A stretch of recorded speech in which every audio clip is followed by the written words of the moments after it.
თან დაკავშირებით არ ვარ დარწმუნებული, თუმცა ვაშინგტონში უკვე იციან ამ წერილის შესახებ, რა თქმა უნდა, გაეცნენ ზოგს ეღიმება, ზოგი შეშფოთებულიც არის, რომ როგორ შეიძლება რომ ქვეყნის სუვერენული ქვეყნის პრემიერ-მინისტრი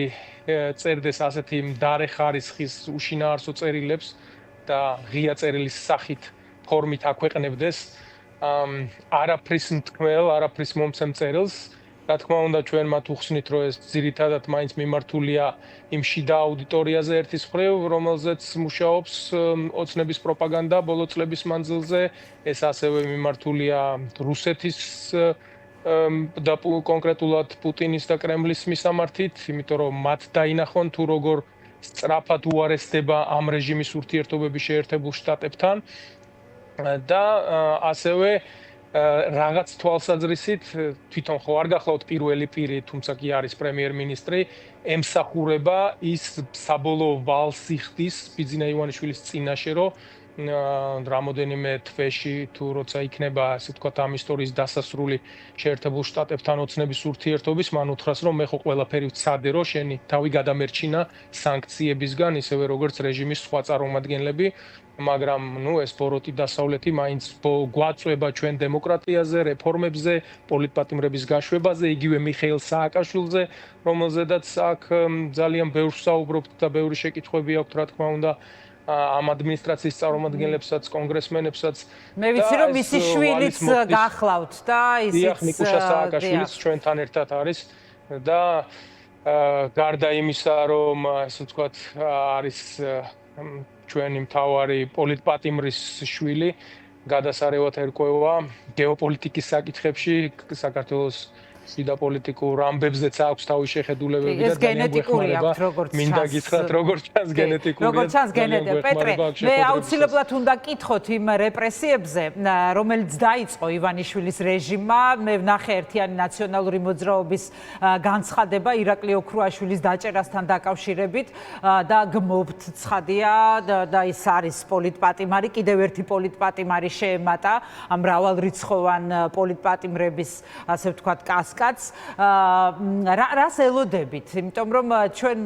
უკვე ვიცით, რომ აი ზურაგირჩი ჯაფარიძე არაპირებს ამ გირაოს გადახდას, ნიკა გვარამიამაც დღეს დაწერა სოციალურ ქსელში, რომ არანაირ გირაოს არ გადავიხდიო, გიორგი ვაშაძეს აქვს მსგავსი ვითარება, ნიკა მელიას, რომელიც თქვენ შემდეგ იქნება ჩემი სტუმარი. ელოდებით, რომ წავლენ და ეს იქნება პრეცედენტული და დააკავებენ და წავლენ აი ამაზე, რომ დააკავონ სხვა პოლიტიკური ლიდერებიც და რა გავლენას იქონიებს ეს ამ უმნიშვნელოვანეს ბრძოლაზე, რომელშიც ვართ ყველანი ერთად.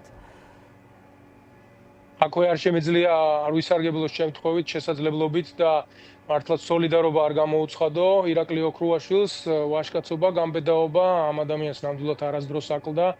ეხლაც გადადგა ის ღირსეული ნაბიჯი და არ გადაიხადა ეს გირაო, რომელმაც საბოლოოდ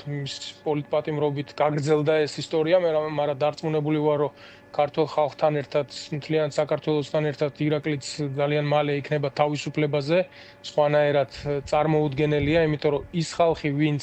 აი დღეს რუსთაველის გამზირზე, იგივე ციხეებიდან სინდისის პატიმრები, სხვა პოლიტპატიმრები ამ რეჟიმს უპირისპირდებიან, არიან ისტორიის სწორ მხარეს და ეს ჩვენ ყველას ძალიან კარგად გვესმის, მათ შორის ამ რეჟიმის გვერდში მდგომ ხალხსაც და მხარდამჭერებსაც. მათაც ესმით, თქვენ წარმოიდგინეთ, რომ რომელია ისტორიის სწორი მხარე, უბრალოდ არსებობს რაღაც ანგარება, არსებობს შიში და სხვა ფაქტორები, რამაც ისინი დღეს ამ კონკრეტულ მომენტში ოცნების ნავში ჩასვა, მაგრამ ეს დიდხანს არ გაგრძელდება, იმიტომ რომ ქართულ ხალხს საბოლოო ჯამში აქვს გასაკეთებელი ძალიან ფუნდამენტური პრინციპული არჩევანი. უნდა მას იყოს აი ამ ბიძინა ივანიშვილის რეჟიმის პირობებში და ცხოვრობდეს ისეთ ქვეყანაში, სადაც ხელისუფლება, მთავრობა არის დასანქცირებული თავისუფალი სამყაროს მხრიდან, თუ უნდა რეალურად პროგრესზე, განვითარებაზე და ევროინტეგრაციაზე ორიენტირებული საქართველოს და მე მგონი აქ არჩევანი არის ძალიან მარტივი. კი ბატონო, მოდით დაუბრუნდეთ თქვენს ვიზიტს და რახან ამერიკის შეერთებულ შტატებში ხართ. თქვენ ახსენეთ, რომ ეს წერილიო შიდა მოხმარებისთვის იყო უფრო ასეთი შეხედულება გაქვთ თქვენ. თუმცა არის თუ არა ეს ნაბიჯი რეჟიმის და ივანიშვილის, რომ ისევე ჩაჭრას ამერიკის შეერთებულ შტატებთან საერთოდ რამენაირი ურთიერთობის პერსპექტივა მათი ხელისუფლებაში ჯერ კიდევ ყოფნის პირობებში, როგორც ამას აკეთებს ევროკავშირთან და არის თუ არა სწორი და თანასწორი იმ განცხადებისა, რომელიც 28 ნოემბერს გააკეთა ირაკლი კობახიძემ ევროკავშირთან დაკავშირებით, რასაც მოყვა შემდეგ აი ეს პროტესტის ძალიან დიდი ტალღა.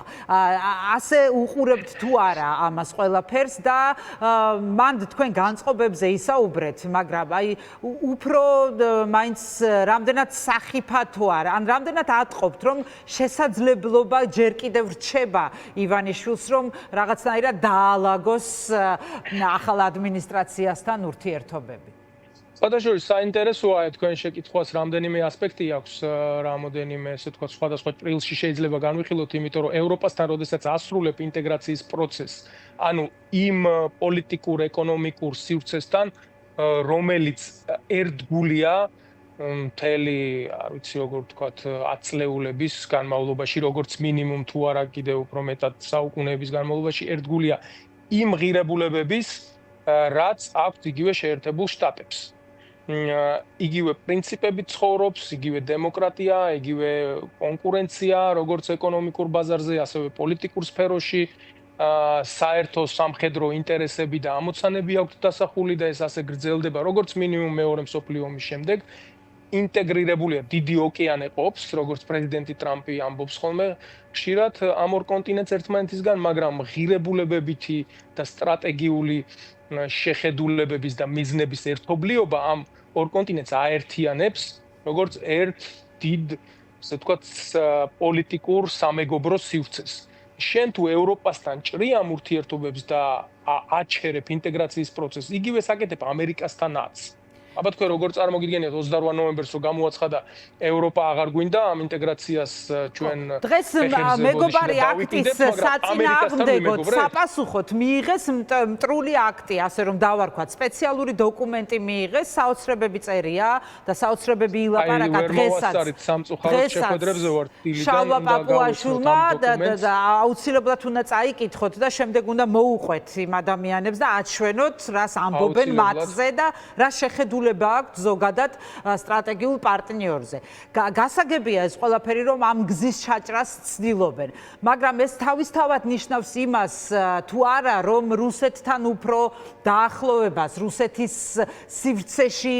და რუსეთის ქვეშ ყოფნას ნიშნავს თუ არა საქართველოსი და რა არის თქვენგან ამის საპასუხო ნაბიჯი, რა უნდა გაკეთდეს იმისთვის, რომ ეს ასე არ მოხდეს, პეტრე? მანდ რას ეუბნებით ადამიანებს, ჩვენ რას ვაკეთებთ იმისთვის, რომ შევცვალოთ ეს ხელისუფლება, მივაღწიოთ ახალ არჩევნებს, გავათავისუფლოთ პოლიტპატიმრებიო, გასაგებია მათი დახმარება არის უმნიშვნელოვანესი. იცით, აქ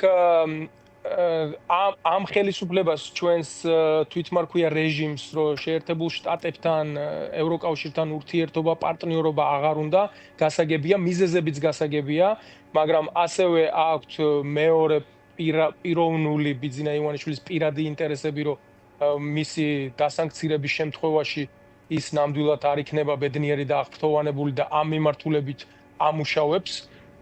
თავის მარიონეტებს, როგორიც არის კობახიძე და სხვები. ასევე მათ დაქირავებული ყავთ და ეს ფარაში რეგისტრირებულია და ცნობილი საჯარო ინფორმაცია ლობისტური ჯგუფები, რომლებიც როგორც ჩანს ვერ შველიან, შედეგი ვერ დადეს, ვერც დავითაშვილის ვიზიტმა მიაღწია კონკრეტულ შედეგებს, ამიტომაც მოუწიათ აი ამ გაუგებარი რაღაც ღია წერილით ლაპარაკი და საუბარი ტრამპთან, ტრამპის ადმინისტრაციასთან, თუ საქმის გაკეთება შეგიძლია, მაშინ სხვანაირად ხდება ეს ამბავი და არა ღია წერილების, ხო ეს არა, თან ძალიან კონკრეტულად უთხრეს უკვე და როგორც ევროკავშირიდან ისე შეერთებული შტატებიდან არაერთხელ რა ნაბიჯები უნდა გადაიდგას კონკრეტული რომ მოხდეს ურთიერთობების ნორმალიზება, მაგრამ ეს არ უნდა ქართულ ოცნებას. ეგ ნაბიჯები ძალიან გამარტივებულად არის ჩვენს მედია სივრცეში ამაზე საუბარი. პოლიტპატიმრების ნაწილი ცნობილია, რა თქმა უნდა, პოლიტპატიმრები გამოსაშვებია და პოლიტპატიმარიც იმიტომ ქვია ყველა საქმაში მაგ ადამიანებს, რომ ყველა მოელის მათ თავისუფლებას უახლოეს მომავალში, სინდისის პატიმრებსაც გულისხმობ, მიხეილ სააკაშვილსაც და წლების უკან დაპატიმრებულ, დატყვევებულ თქვენ სამართალდამცავებსაც, რომლებიც ქვეყანაში წესრიგს იცავდნენ, შვიდობას ემსახურებოდნენ, უბრალოდ პოლიტიკური მოსაზრებების გამო ისინიც დააპატიმრეს და გამოკეტეს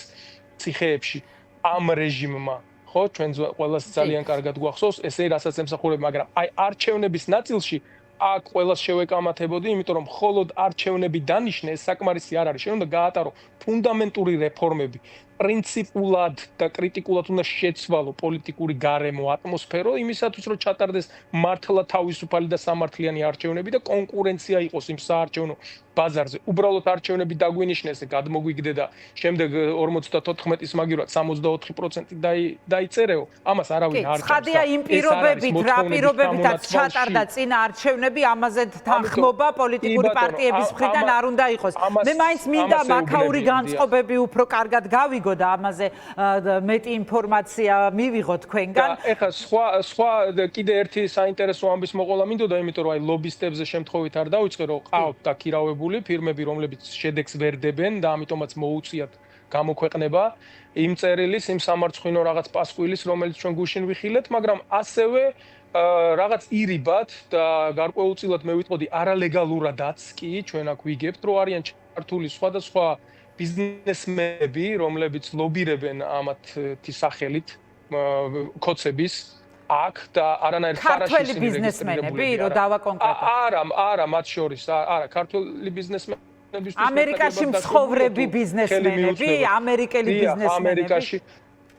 დიახ, ეს ადამიანები, რომლებსაც საქართველოში სხვადასხვა ტიპის ინტერესები აქვთ, ისინი არ ვიცი მე სად არიან რეგისტრირებული, რომელ ფარაში გაიარეს ეს მონიტორინგი, რა ფილტრი გაიარეს, რა რეპორტინგი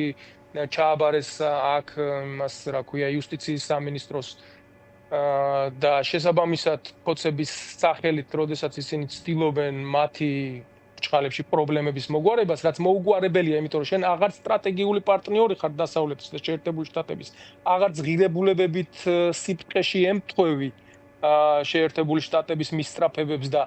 იმ ფასეულობით სისტემას, რაც აქ არსებობს და საერთოდ რა გინდა? აბა მხოლოდ გინდა, რომ შენ ძალაუფლება შეინარჩუნო და ამაში შეერთებული შტატები დაგეხმაროს, რომ შენ შემდეგ რუსეთთან ერთად, ჩინეთთან, იმ ტრანზიტებზე, სანქციების გვერდისავლაზე მილიონების და შეიძლება მილიარდების ვინ არიან ეს ბიზნესმენები? შეგიძლიათ დაასახელოთ, ანუ თქვენთვის ცნობილია სახელები და გვარები? მესმის შეიძლება არ დაასახელოთ. დასასახელებლად, თუმცა თქვენთვის ცნობილია მათი სახელები და გვარები. თუმცა სამწუხაროდ დიახ, ასეთი ინფორმაციები უკვე არსებობს აქაც და ძალიან ბევრი ადამიანი ამით დაინტერესდება, რატო ლობირებენ ეს ბიზნესმენები კოცურ რეჟიმს და რა სამართლებრივ ჩარჩოებში არის მოქცეული მათი ეს ლობირების პროცესი. მითხარით განწყობები მაინტერესებს მეგობარ აქტთან დაკავშირებით, რა ბედიელისთ, რა სატყობთ და მეგობარი აქტის წინსვლა, რამდენად სწრაფად შეიძლება მოხდეს, ხელმოწერა ტრამპის მიერ ამ აქტის რამდენად დასაშვებია და რა შეგიძლიათ გითხრათ ამასთან დაკავშირებით და სანქციები იქნება თუ არა დამატებით, თავისთავად მეგობარი აქტი ამას ითვალისწინებს, ამიტომ ამ პასუხში ალბათ ამაზეც ვისაუბრებ. კი, მეგობარი აქტიც ითვალისწინებს, მეგობარი აქტი ასევე ითვალისწინებს საქართველოს შესაძლებლობების, პერსპექტივების, ანუ ჰორიზონტის გაფართოებას საქართველოსთვის, ქართული ხალხისთვის, ჩვენი ეკონომიკისთვის, თავისუფალი ვაჭრობისთვის, მიმოსვლისთვის და ასე შემდეგ, მაგრამ მეორეს მხრივ ის ადამიანები, ვინც წარმოადგენენ რეჟიმს, ვინც მოკალათებული ამ ხელისუფლების სათავეში და არა მხოლოდ სათავეში, მათი მხარდამჭერი ფინანსური და ბიზნეს სექტორიც